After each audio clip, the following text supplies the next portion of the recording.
Ang susunod na programa ay rated PG. Patnubay at gabay ng magulang ay kailangan sa mga batang manonood.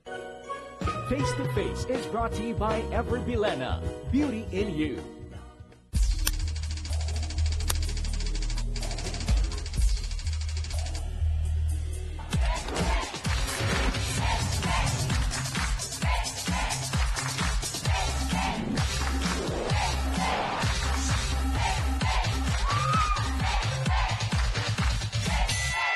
Nag-iinit na usapan, matagabong mga yan. Diskusyon na may resolusyon. Sa kauna-unahang talakserye sa telebisyon. Face-to-face na with pambansang kapitana, Miss Ami Perez. Talagang malamig na ang simoy ng hangin. Mga sausawera at sausawera, handa na po ba tayo sa talakan? Saan ba kayo? Sa pula o sa puti? Esa Ryan, ready na rin ba? Aba mga ate, talagang rarampa na kayo, Hans. Ay, syempre, Chang, sasama kami sa rampa. Sausawa na. Saan ba tayo? Ay, face to face na.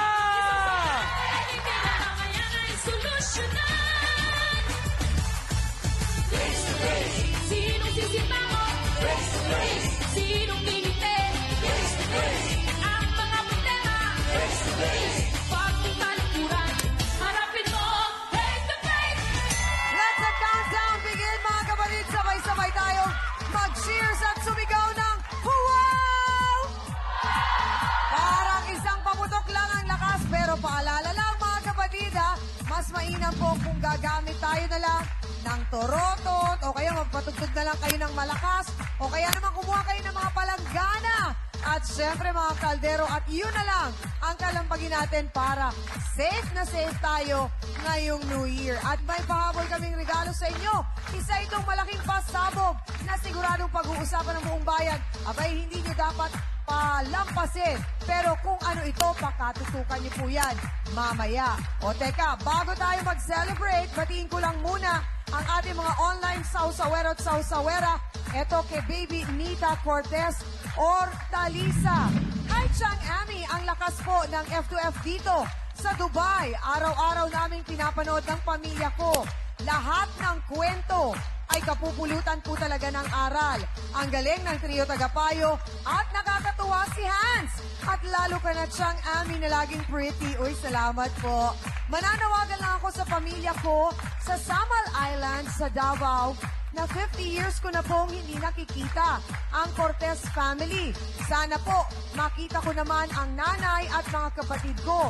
Ako po si Baby Cortez. God bless sa F2F. Maraming salamat po.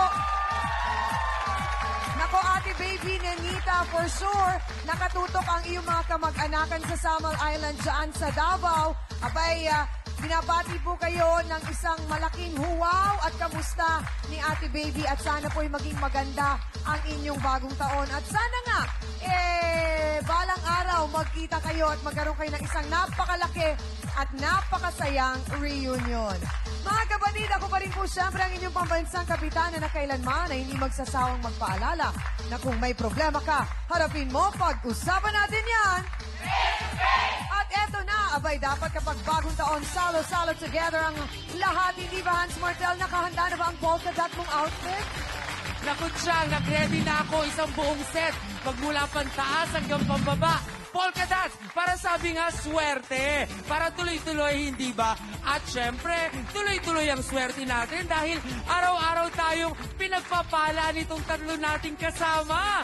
Naririto po ang ating legal expert, Attorney Benedicto Acosta Jr. Ang ating doktora, Doctor of Psychology, Dr. Camille Garcia. At syempre pa, ito talaga, binibless niya tayo araw-araw. Kasama tayo sa kanyang mga prayers, Father Sunny Merida. Ang ating pong trio Tagapayo. Naku, sana nga siyang Bukod sa mga pamilya natin, tayo dito sa F2F, sama-samang magsasalo ngayong New Year, hindi ba? At sa mga darating pang araw, magkakasama pa rin tayo. Pero ano tong nabalitaan ko? Meron daw isang pamilya na nagkagulo dahil sa kanilang salo-salo, abay, may nakihalo?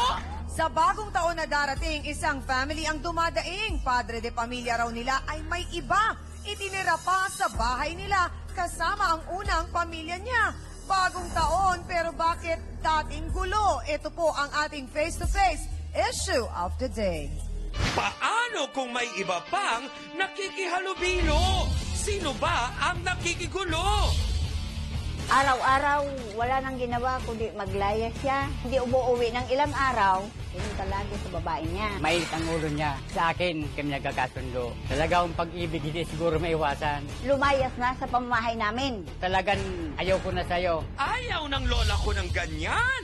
Tapusin na yan. Face to face na. Mga kapatid, ang sigaw niya, siya raw ang legal wife. Pero hindi na niya matiis ang kanyang life. Sa sarili nilang bahay, mister niya ay may iba pang binahay.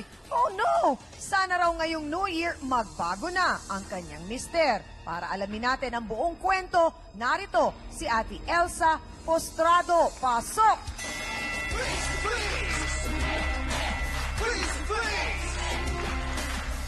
Magandang hapon po, Ate Elsa. Magandang hapon po naman. Pakikwento po sa amin, kailan po nagkaroon ng iba ang inyong mister? Magdadalawang taon na ngayon. Magdadalawang taon na po. Okay, paano po ninyo nalaman? Nung natagpuan ka siya doon sa trabaho niya, Opo. nahuli ko siya doon sa truck. Naglalampungan silang dalawa. Okay, ano pong pangalan muna ng inyong mister? Ang pangalan ng asawa ko, Augusto Postrado. Ilang taon po siya?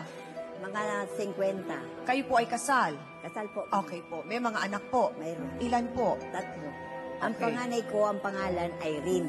May asawa na po? Wala po, dalaga. Okay, yung mga sumunod? May asawa na, 2 lalaki. So isa lang po ang babae niyo, Isa si lang Irene. ang- Wala pa ho siyang asawa. Wala Sa inyo pa rin nakatira? Sa amin. Okay po. So balikan po natin yung insidente na nakita po ninyo si Mang Augusto sa truck at may kalampungan. Sino ang kalampungan sa truck? Naghahalikan sila doon sa truck, nakahiga pa rito. Sino po ang nakahiga dito? Yung babae. Yung nakita po ninyong nasa truck, ano pong una nyong ginawa? Ano pong una nyong Nakita ko naramdaman? Sa truck sila, gusto ko man sapakin, Oh, sinarado nila yung truck. sa likod po ba ito ng truck? O dun sa may harap sa may doon driver? Sa may manibela, doon Sa sila may nakaupo. manibela. Okay, yung truck na pong yun, minamaneho niya yun? Pinamanihan niya. Nakita po ba kayo ni Mang Augusto na nakita niyo siya? Nakita niya dahil pumasok ako doon sana, papasok sana ako sa truck. Apo. Nung nakita ko ng asawa ko, tumayo ngayon yung babae. Aha. Sabi yan dyan ang misis ko. Hinarap ako, anong gagawin mo? Sabi ko, ganun pala kako, ang ginagawa mo. Akala ko kako, nagdadrive ka lang, yung pala, dinadrivean mo, babae. Ay. Okay. Oo, So yung araw na yun na nagkatinginan kayo dun sa truck, paano po nagtapos ang araw na yun? Nung ano na, nandun Bumaba ako po sa ba truck. sila sa truck? Nandun lang sila, hindi umalis. So ito pong babaeng ito, nandun lang, hindi na umalis. Hindi siya umalis. Ngayon, ang ginawa naman, porque nahuli ko silang dalawa, ang ginawa ng asawa ko, dinala sa bahay namin. Ngayon, sama-sama na kami. So bakit po ninyo tinanggap? Bakit po kayo pumayag? Sinabi ko sa kanila, hindi na ba kayo nahiya sa mukha ninyo? Bakit kayo pupunta pa rito sa bahay? Hindi pa ako doon sa iba kayo pumunta. Aha. Dito pa sa pamamahay ko, kayo mambababoy. Sabi Pero ko. Aling Elsa, nakakailang taon na po kayong tatlong magkakasama sa 2 taon bahay. Bakit po ninyo tiniis ang lahat ng yon, Ate Elsa? So paano yon? Sino po ang nagluluto? Kasi hindi po pwedeng dalawa ang reyna sa isang bahay. Minsan, Sino ang kasama sa kwarto ni siya Mang nagluluto Augusto? lagi. Siya nagluluto. Oho. Kung Bilib din minsan, naman ako sa inyo naglalaba rin talaga. siya. Okay. Natiis po nyo yon. Masakit man sa loob ko na ganyan ang ginagawa nila. Ang ginagawa ko, lumalayas na lang ko sa bahay para maalis ang sama ng loob ko. Pero 2 taon po ninyong 2 taon tiniis kong yan. kinimkim yun. So paano po yung kinikita ni Mang Augusto? Kanino po napupunta? Sino po ang Yung humahawak? kinikita niya, napupunta sa kabit niya, hindi sa akin. So wala pong binibigay sa inyo? Wala na. So parang ang lumalabas, parang wala na pong nararamdaman sa inyo si Mang Agosto. Bakit hindi nyo na lang po sila pinalayas Kaya pareho? sabi ko sa kanila, lumayas na kayo dito sa pamamahay ko, tamanahimik kami ng anak ko dito. Yung pong bahay, kanino po yun? Sa Liwanagin aming dalawa, natin. ni Sa inyo Agosto. po. Napundar po ninyong mag-asawa. Oo. Nang mag-asawa na po kayo. Okay po. So, ayaw talaga umalis nung babae? Ayaw talaga, makapal talaga ang mukha. Ayaw talaga.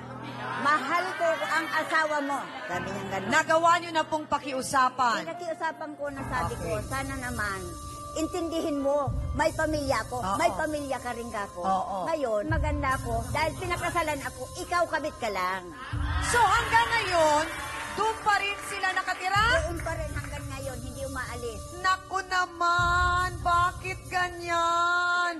Sa piling niya raw, aba, mas masaya ang asawa ni Nanay Elsa. Ano nangyari? Kaya ano raw ang kanyang magagawa kung ayaw na ni Tatay Augusto na siya ay mawala?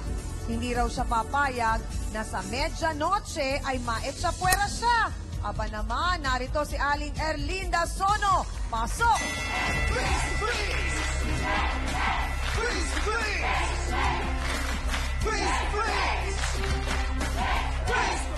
Nanay Erlinda, ano pong kadahilanan, bakit po ayaw ninyong umalis at hindi kayo makakapayag na hindi kayo kasama sa medianoche sa bahay po ni Mang Augusto? Paano naman akong papayag na umalis sa bahay nila? Ako naman ang tinira ng asawa niya doon. Siya naman, wala naman siya doon eh.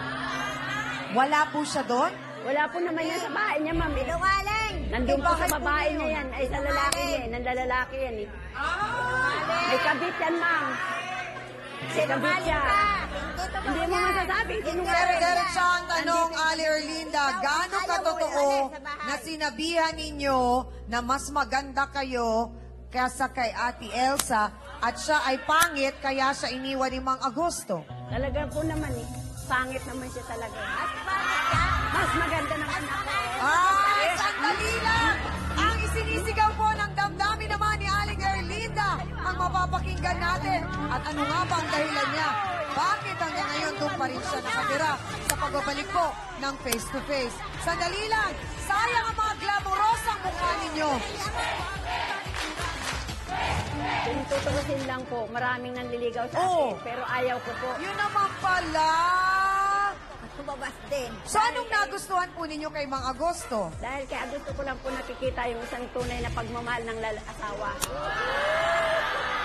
Nandun na tayo, mahal niyo si Mang Agosto, pinagsisilbihan niyo po siya, pero may asawa pa siya at nung pa nakatira sa bahay, buhay na buhay, kumikilos, may mga anak. Abay, napag-alaman ko pa rin po na nakatira na nga po kayo doon, minumura at sinisigawan niyo pa daw po yung kanilang panganay Hindi po na totoo yan, anak. Mami. Hindi po. Hindi po totoo yan.